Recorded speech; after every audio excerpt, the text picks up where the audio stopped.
Nkhope isi ya chilendo koma tsopano yafika kuno ku nyumba ya malamulo. Mwadzuka bwanji? Tazomuno Tadzuka. Paja Blantyre ya constituency yanji City Zingwangwa Soji constituency. Amene ndi Kaluwa, Penjani Kaluwa. Fredo Penjani Kamlepo Kaluwa. Mmayamba ndi Fredo. Ndimaona ngati ndilodiera loyimba. Penjani Kamlepo Kaluwa. Chabwino, mwafika kuno zaphunzira. Maphunziro amene mukuwaona kuti akuthandizani bwanji pamene mukuyamba ntchito yanu ku nyumba ya malamulo.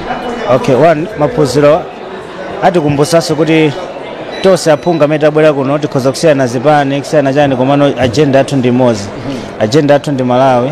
Agenda yathu ndiyo kuti tindi 5 years tikamachoka 5 years ikamatha amalawi azalina apereke judgment kuti zimene atitumira kuti tibwere kuno kuti apanga kamene sitinapange takwaniritsa kamene sitinakwanirisa. So maphunziro awa akutipanga equipe ifeyo ngati aphungu ndi zida zoyenerera information yoyenerera knowledge yoyenerera kuti ntchito yathu igwire bwinobwino.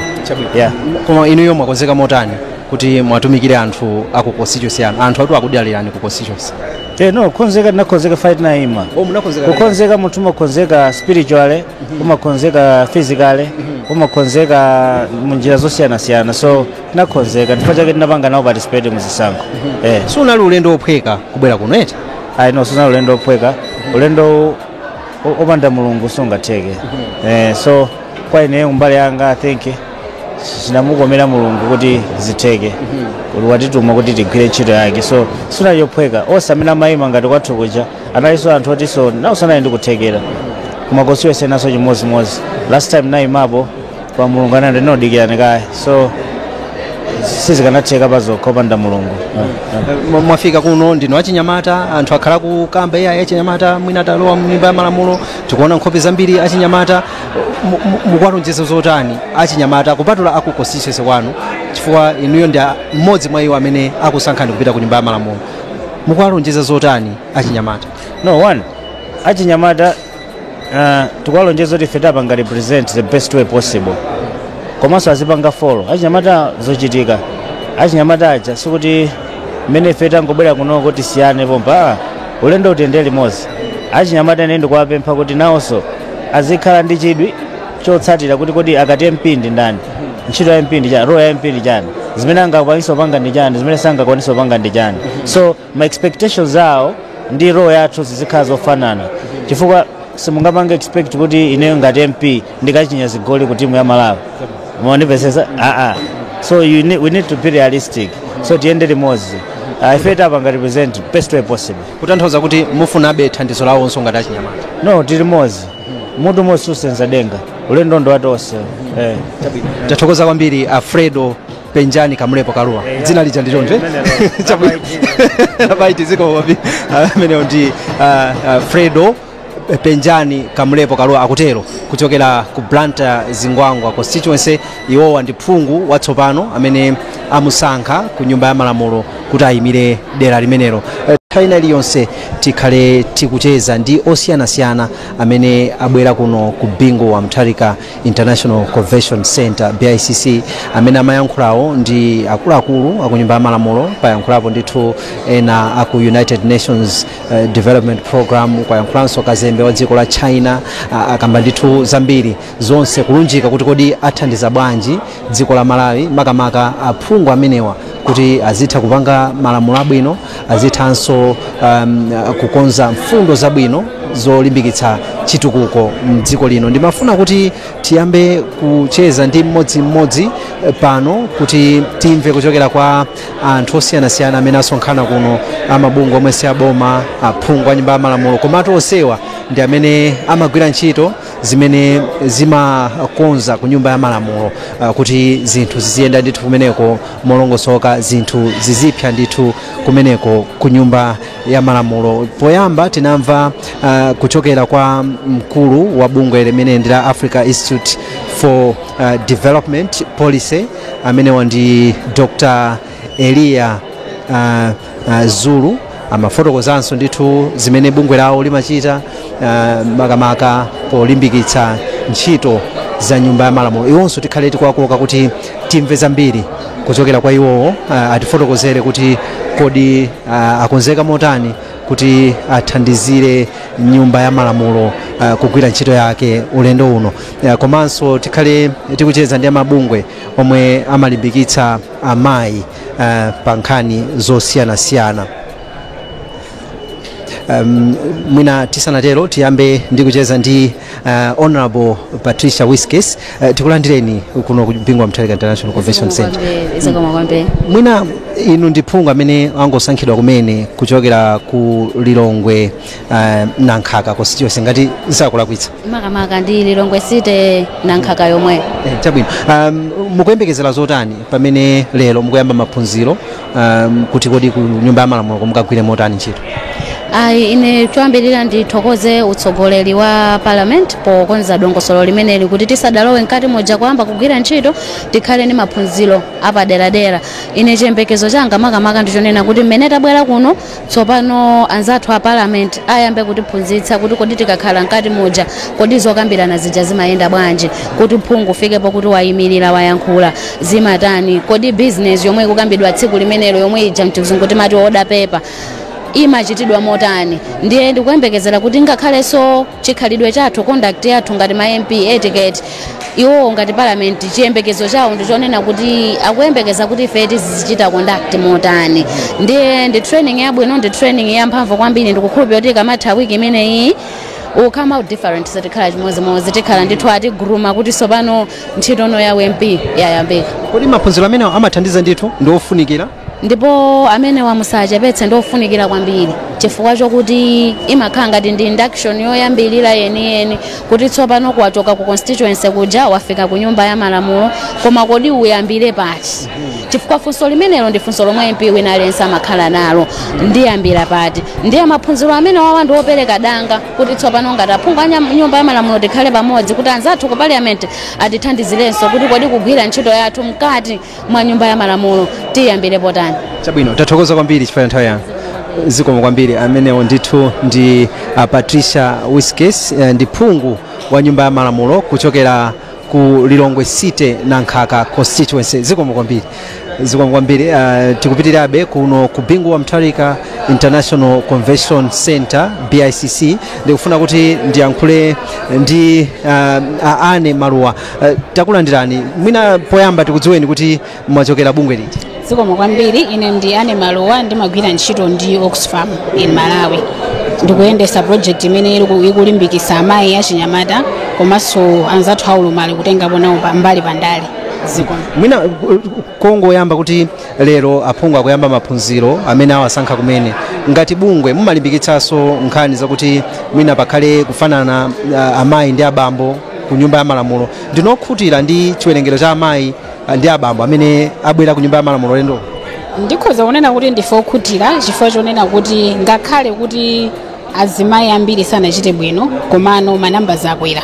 Munga kumbukira kale kuti 2019 tinayenda azimayi 40 amene anadutsa ku pampando imene wa MP. Chaka chino tili ndi manambala 48. Ndi ifeyobe ndife okhutira ngakhale kuti percentage sinakwere kwenikweni komano potengera manambala athu tikuona kuti azimayi akwera ndithu. Achuluka. Mwina pa nkhani ya amayi zimamveka kuti ayi akumavutika, mwina thandizo inu ngati bungwe kuwathandizira amayi kuti mwina athe kutenga nawo mbali ku nyumba ya malamulo, inu ngati bungwe mumachitapo zotani kuti muwathandizire? Okay. Ifeyo ngati bungwe kuzera ma project athu osiyanasiyana amene tikulandira monga chithandizo kuchokera ku European Union, ku Wide Shed ngakhalenso ku Embassy of Iceland. Pamene nthawi imene azimayi athu amapanga kampeni yosiyanasiyana kukonzera kuti ayimirire, tinathandiza ndithu. Ena tinathandiza kutengera ku maphunziro amene tinapatsa okhuzana ndi za usogoleri komanso kuti kodi kampeni yawo angapange bwanji.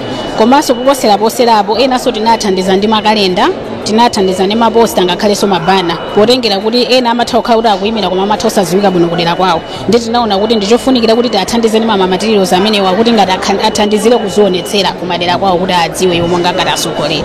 Mwathandizira amayi ndipo tsopano ena afika ku nyumba ya malamulo, mupitiriza bwanji kuwathandizira kapena basi mwangowasiya kuti mwapita ku nyumba ya malamulo ndikuja mmafuna kuja basi tiyenaso? Hayi ndithu monga amene tafotokozera kale kuti takhala tikugwira nawo ntchito kuyambira 2023 komanso apapa ndife okonda kuti iwo adutsa ndipo sikuti tingwasiya ndithu tikhalabe tikugwira nawo ntchito kuzera ku makomiti awo osiyanasiyana potengerapo chisanzo kuti ku parliament kuli chamati parliamentary women caucus ndiye takonzesera ndithu zinthu zingapo zimene tingakhale tikugwira nawo ntchito monga choyamba pa nthawi ino yoti ayamba kale kuwaonetsera tinatulusa article mu news imene kuwasangalalira azimayi athu amene awina kuti cholinga kuti azimayi ene asathe kulimbikitsika nawo amene angakhale ndi chikhumbokhumbo choyimira pa utsogoleri mwaposeranso apo tikhala tikukhala nawo mu mikumano yosiyanasiyana monga ngati a parliamentary women caucus tiliso ndi kampeni imene takonzesera patsogolo pathu imene timayitcha kuti elector retainer campaign cholinga chake nchonena kuti tikhala tikuyenda madera awo osiyanasiyana kukathandiza kukaonetsera ku madera awo osiyanasiyana mu njira zosiyanasiyana cholinga chonena kuti come 2030 ambiri watili ndi chikhulupiriro kuti akhonseso kuzatani kuzabwereranso ngati ma members of parliament. Chabwino tathokoza kwambiri chifukwa cha nthawi yanu. Ndithu zikomo kwambiri amenewo ndi Anne Maluwa kuchokera ku bungwe lija la Oxfam. Iwowa ndi amene amatsogolera ntchito imene amayitcha 50-50 project ku Oxfam Malawi. Tikupitirirabe kuchokera kuno ku Bingu wa Mutharika International Convention Center ndi tani tsopano Dr. Elia Zulu.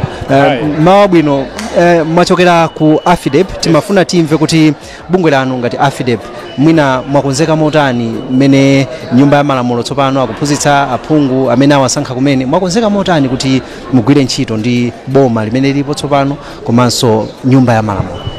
Ife ku nyumba ya malamulo takhala tikugwira nawo ntchito kuyambira 2013 kuonetsetsa kuti kodi kuti azigwiritsa ntchito kafukufuku mokwanira kuti atamapanga ntchito yawo kandi opanga malamulo kandi onetsetsa kuti kodi kuboma ku ntchito kuyenda bwanji zonsezo zimafunika kuti aziona kuti kafukufuku asonyeza zotani. Ndefe ntchito yathu ndi imeneyo yoti makamaka mavuto amene ali ndi dziko lino la Malawi mpofunika kwambiri kuti zimene tizipanga kuti kodi zikuluzikulu zoti tipange ku focus ma priorities ndiwoti komanso kuti aone kuti kodi zimene tizithetsere mavuto andijani ma solution ake zonsezi zipangira kafukufuku ndi amene azilozera ifani tamangoganiza osayikapo kafukufuku wenu uja mutopezeka kuti tiwononga ndrama mwina maprogramu ena oti sauthandiza anthu kumangoyika mobe ndalama. Ndefe ndi chimene tabwera kuti tipitiriza ntchitoyi kuwathandiza ku parliament komanso ndi ma ministry onse amene timagwira nawo ntchito ku National Planning Commission, ku health, ku education, ku youth, ku environment, climate change timagwira nawo sewa moonetsetsa kuti kafukufuku azikhala patsogolo pa ndondomeko zonena kuti kodi umphawi ndi mavuto amene tili nawo mdziko muno tathetse bwanji. Mmene mafotokozera chiyambire kugwira ntchito ndi nyumba ya malamulo 2013 kufikira lero mungafotokoze motani ubale wanu komanso mwina kuti zimene mumatha kumaunikira zikuthandiza bwanji? Zikuthandiza kwambiri. Pamene tinkayamba 2013 kunali ma researchers awiri okha akupanga kafukufuku awiri okha parliament yonseyi makomiti 20 ndeti makamba nawo a speaker nthawi imeneyo aliko ansoya aja kunena kuti apapa sikuti parliament ingagwire bwino ntchito tiyenekera kuti tizipanga invest tiziyikamo ndithu ma resources mmene muli mofunikiramo. Panopa alipo anthu 6-7 ndi director awo namba imene yonso ndiyochepa koma tapitako patsogolo ndiponso ataphunzitsa anthu kuti kodi kuthandiza kwake MP ena watinapititsa kunja tinawapititsa ena ku UK Office for Parliamentary Studies kukaphunzira kuti kodi anthu tiyenekera kumathandiza bwanji. Ndiye zikusintha kunena kuti parliament ino ikupita patsogolo. Chinanso chimene tinathandiza ndi autonomy ya parliament kuti azikhala ndi ma resources okwanira asamangoti chilichonse kumauzidwa kuchoka ku executive kuja azikhala ndi program yawo azikhala ndi ma resources awo. Tathokoza kwambiri Azulu Taitaja. Amenewo ndi Dr. Elia Zulu ndi Executive Director wa bungwe la African Institute for Development Policy AFIDEP kufotokoza ndithu kuti kodi iwo amagwira bwanji ntchito ndi nyumba ya malamulo. Tikhale tikuchezanso ndi anthu osiyanasiyana pano nditane mmodzi mwa amene asankhidwa kumene kukhala phungu wa nyumba ya malamulo sichoncho? Ndichoncho ndithu. Inu ndi Chikondi Chisale mwachokera dera lake liti? Inedi ndi Chikondi Kampachike Chisale kuchokera ku Kasungu Central Constituency. Mwina Mungu wapatsa moni anthu aku Kasungu Central Constituency kuti iyaye munthu uja munamusankha uja wafika tsopano ku nyumba ya malamulo akutumikireni. Abale yanga ku Kasungu Central choyamba landirani moni wa mathokozo zikomo kwambiri kuja munatituma tafika pano tikuphunzira zina ndi zina kuti kodi ntchito imene munatipasa ija tingagwire bwanji motsatira malamulo komanso moonetsetsa kuti chitukuko chija mmatipempha kuti tigwire chipite patsogolo. Mwakonzeka motani kapena mukuziona motani ntchito zimene mwayamba kuti mutumikire anthu aku Kasungu Central Constituency? Ife tilokonzeka kwambiri chifukwa ulendo wathu kufika pano mpakatikati umakhala kuchokera kutali kumene anali maloto ofuna kutumikira anthu, maloto anga komanso maloto anthu akwathu. Kufika nthawi ino zonse zimene timakhala tikukambirana sizingangopitirizaso kukhala nkhamba kamwa chabe. Tili ndi chiyembekezo, anthu akwathu ali ndi chiyembekezo kuyamba kuona zimene timayankhulana zikuchitika. Tilokonzeka kuonetsetsa kunena kuti masomphenya athu tiaone akuchitika. Mwangoyamba tsiku lero loyamba la maphunziro amenewa mukuona kuti ndiofunikira motani musanayambe ntchito ku nyumba ya malamulo? Maphunziro amenewa ndofunikira kwambiri chifukwa anthu tikuchokera pa chizungu ngati ma background osiyanasiyana. Ntchito zimene timagwira komwe tikuchokerako tikupitayo ndi nyumba ya malamulo. Ngati ili nyumba ya malamulo imakhala ndi malamulo amene amayendetsera nyumbayo. Kodi zofuna zako, zofuna za anthu akwanu zingayankhulidwe motani? Tikuyenera kuzindikira ndondomeko zonse zimene nyumba imeneyo imayendera kuti ifeyo tikagwire ntchito moyenerera ndi motsata malamulo. Chabwino, ku Kasungu Central Constituency mumapikisana ndithu anthu ambiri, anthu akudalirani kubweretsani kuno ku nyumba ya malamulo. Munawalonjeza zota munakwanitsa bwanji kuti mwachite convince kuti abwere kuno, ndipo mukuziona kuti zikhali zikutambasuka motani? Ndizosangalatsa kwambiri kuti anthu akwathu amene akuonera kudziwa kuti sitidalonjeze kena kalikonse, koma tinakambirana kuti ine ndipitiliza kukhala thandizo ndi kupanga zimene ndimapanga kale. So Kasungu Central tipitiliza kupanga ma project amene ndimapanga amadza mipopi, ndikamba pano naika kale madza mipopi midzi yosachepera 82. Tikhala tikupitiliza kupanga zipatala zoyenda zimene takhala tikupanga kwa zaka 9 to 10 kufika nthawi imene amativotera. Tikhala tikusamalira nkhalamba 300 zimene tinayamba kale kuzisamalira kuchokera 2013 kumabwera pano. Tikhala tikugwira ntchito za misewu zimene sitinagwireko kuonetsetsa kuti nkhani za ulimi za malonda zili patsogolo, komanso nkhani ya chipatala kwathuko ndi vuto lalikulu, zipatala tilibe. Tikhala tikuyesetsa kuti zimenezo zibwere. Zimenezi si zimene ndimalonjeza, ndi zimene timakambirana kuti zipitilire. Tathokoza kwambiri chifukwa cha nthawi yanu. Zikomo kwambiri. Amenewo ndithu ndi Chikondi Chisale kuchokera ku Kasungu Central Constituency, phungu amene wangosankhidwa kumene kubwera kuno ku nyumba ya malamulo. Lerotu ndi tsiku loyamba la maphunziro a phungu a nyumba ya malamulo mmene angagwirire ntchito yawo ku nyumba ya malamulo. Aphunzitsidwa ndithu kwa masiku awiri, lero ndi mawa. Pambuyo pake akatsiriza maphunziro a phungu amenewa pazakhala kulumbiritsa aphungu amene awasankha kumene.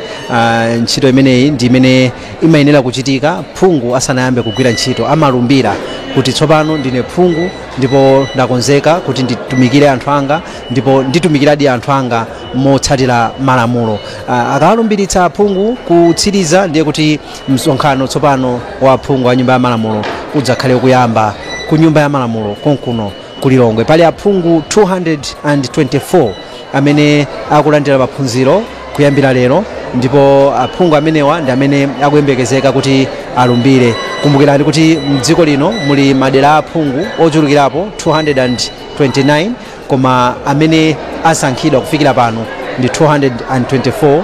Ena chisankho sichinachitike madera awo, pamene ku madera ena yayi pali kusamvana chifukwa nkhani zawo zikanali ku bwalo la milandu kuti bwalo lipereke chigamulo malinga ndi kusemphana kumene kulipo pa imwe wapambana chisankho kumeneko. Nchifukwa yake tikuona kuti chiwerengero cha aphungu chikukhala ngati chikuchepa.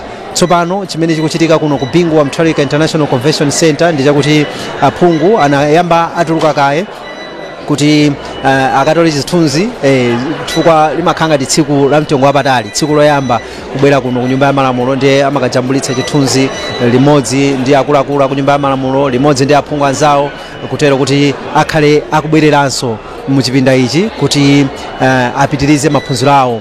Koma kali ngati kuyamba ndithu apumire pang'ono asanalowenso mu chipinda chimene akhale akuphunzitsidwa. Ife ngati Zodiac Television tili konkuno tikhale tikupatsirani ndithu kuti muone bwino lomwe mmene aphungu amenewa akukonzekera kuti achite maphunziro awo mmene ena akuonetsa chisangalalo chawo komanso zimene iwo akuyembekezera kuti zingachitike kapena zizachitika akayambano tsopano msonkhano wa aphungu a nyumba ya malamulo. Tikhale kuyesetsa kuti ticheze nawo ndithu aphungu angapo, timve maganizo awo, chifukwa mnyumba imeneyi tikunena kuti muli aphungu amene ndikoyamba kubwera ku nyumba ya malamulo, angowasankha kumene ndikoyamba sanabwerepo ku nyumba ya malamulo.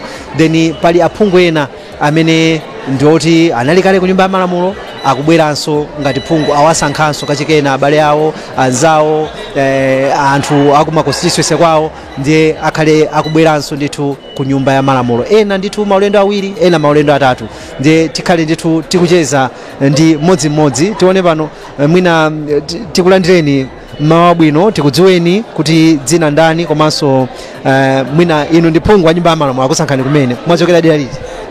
Ine ndi dzina langa ndine Maria Kambuzi, ndachokera ku Lilongwe Bunda constituency.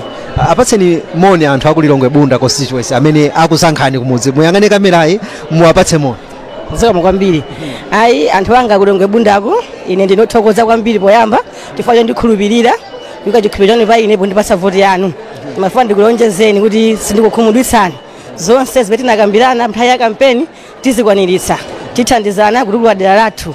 Ndimakukondani nonse. Zikomo kwambiri. Zikomo kwambiri. Mwina mwafika tsopano kuno ntchito tuyayamba apa? Yes, kwambiri. Apapa yayamba tili mwa orientations panopa. Apapa tili pa break kuti tikayambire no ma presentations. Orientation imene mukumvetsa kwanu ndiyofunika bwanji? Kwambiri orientation imene ndiyofunikira kwambiri chifukwa ikutiphunzitsa zinthu ziwiri zitatu. How does the parliament works? Ndi zomwe zimakhala ukauza anthu kampeni kuti tikhoza kuzipanga implement bwanji kuti tikhatisaluze focus, koma zimene anthu timalonjeza zikwaniritsidwe. Kutiphunzitsa kuti point of order ndi chani, kuti bill ndi chani. Ndithu chofunika kwambiri, zithandiza kwambiri kuti ntchito yathu ikakhale yophweka mu nyumba ya malamulo. Sizikupereka mantha kuti mwina zija timalonjeza zina sizingatheke apo? Ayi ndipo tibe mantha ndikomwe makamangaso chifukwa cha boma limene lowali lanena kuti CDF ndi 5 billion, ndipo ndichikhulupirira kuti zimenezo zichekadi. Chithumba chilipo akuti MP asanakapemphe chitukuko ku parliament zizingowapezatu komweko, ndifeyo ndifokhulupirira kuti ndi zimenezozo malonjezano onse amene timakambira nawo anthu atheka kuposaso mmene tinakambirirana. Ndithu mwina mukumvetsa kwanu ku nyumba ya malamulo, inu ngati phungu mukapita ku nyumba ya malamulo ntchito zanu zikuluzikulu ndi zotani? Ine ngati phungu ku nyumba ya malamulo ntchito zathu zikuluzikulu, wani ndikupanga malamulo oyendetsera dziko lino, komanso kutenga ngati choyankhulirapo ngazi bridge between anthu akubunda kwathu ndi boma, kuti kodi anthu akwathu akufuna zotani, tatengere zimene kumeneko zibwere kuno endi dziko lathu kuti liyende bwino. Malamulo azidani, mumadziwa inuyo dziko lopanda malamulo mumakhala chisawa, ngakhale pakhomo pamene pamakhala malamulo. Ana inu muzibwera 5 o'clock pano kapena 4 o'clock, khomo longokhala open limakhala chisawawa. Ndithu ife ngati ntchito yathu ngati aphungu yayikulu tikapanga malamulo komanso kupitsa zitukuko zosiyanasiyana kudera kwathu. Sanabetsa anthu akubunda ndiponso akhulupirire sanabetsa ndi pang'ono pomwe tinalipo anthu ambiri kwambiri kuyambira pa ulendo wa maka primaries monga ife kuno ku Lilongwe mumadziwa kale. Ndithu iwo anayika chikhulupiriro chawo pa ine kuyambira nthawi ya primaries mpaka na ku general election, choncho ndithu sanabetse voti yawo, ndipo ndigwira ntchito moti ziwasangalatsenso. Tathokoza kuti munapeza mpata kuti ticheze pano. Zikomo kwambiri. Amenewo ndithu kuchokera ku Lilongwe Bunda constituency, phungu amene angomusankha kumene ku nyumba ya malamulo kufotokoza ndithu iwowa amene akuonera maphunziro amene akhale pano a aphungu, komanso kuti kodi iwowa akumvetsa bwanji ntchito za aphungu a nyumba ya malamulo. Tikhale tikuchezabe ndithu mmodzi kuti timve ndi kuona kuti kodi aphungu akonzeka motani. Tione paliso ena pano. Mawa bwino, tikulandireni komanso tikudziweni mwina dzina lanu ndi kumene mwachokera. Tathokoza. Ine dzina langa ndi Dorothy Chikonje, MP elect for Nkhotakota Dwangwa constituency. Mwina tikumapereka mpata kuti mwina muwayankhule anthu aku Nkhotakota Dwangwa constituency kuti iyaye munthu munamusankha uja tsopano wafika ku nyumba ya malamulo, apatseni moni. Ine tathokoza kwambiri, choyambirira ndimafuna ndikunyadileni anthu a constituency kwanga ku Nkhotakota Dwangwa chifukwa chondikhulupirira komanso chifukwa chondipatsa mwayi umenewo kuti ndikutumikireni temu imeneyo. Ndipo ndimafuna ndikusimikizireni kuti china chilichonse chimene ndimakulonjezani nthawi ya kampeni. Ine Dorothy Chikonje, phungu wanu wachizimayi ndikwanirisa ndipo anthu muona zosinthika chifukwa constituency kwathu ndikuti munthu wamkazi sanayimirepo ndipo sanakhalepo pampando ndi ndikufuna anthu pa temu imene yokha muone ndithu zosiyana kuti 2030 chifukwa mwayo kuti ndizayimaso ndinawo ndiponso ndi zambiri zimene anthu anga ndinalonjeza koma ineyo pa 2030 ndifuna kuti ntchito zanga zimene ndipange pa temu imeneyi ndi zimene zizandiyankhulire nthawi ya makampeni kuti sazavutikenso nthawi ya kampeni. Mukumva bwanji kuti ndini munthu woyamba kukhala mkazi kupambana chisankho ku constituency kwanu, mukumva bwanji?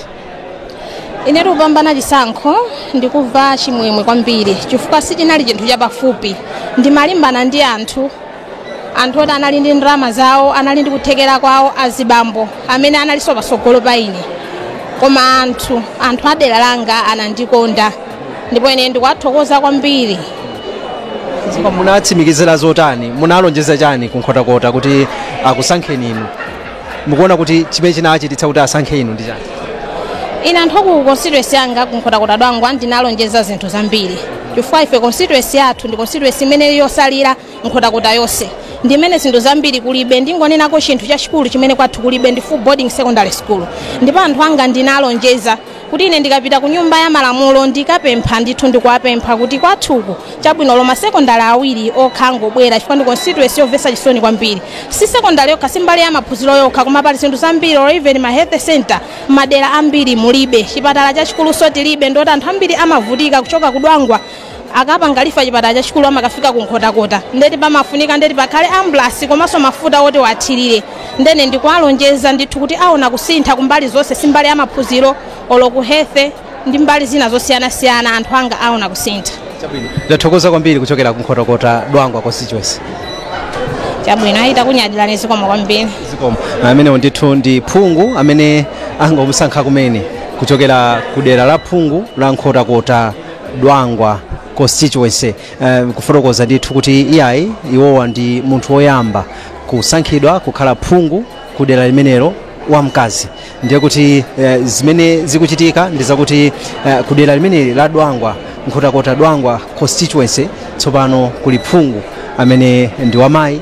Kunena kuti pali zambiri zimene analonjeza anthu kumeneko, ndipo mmene abwera ku nyumba ya malamulo chonchi ndiye kuti ayesetsa kuti athe kukwaniritsa zimene analonjezazo. Kuno ku Bingu wa Mutharika International Convention Center kwa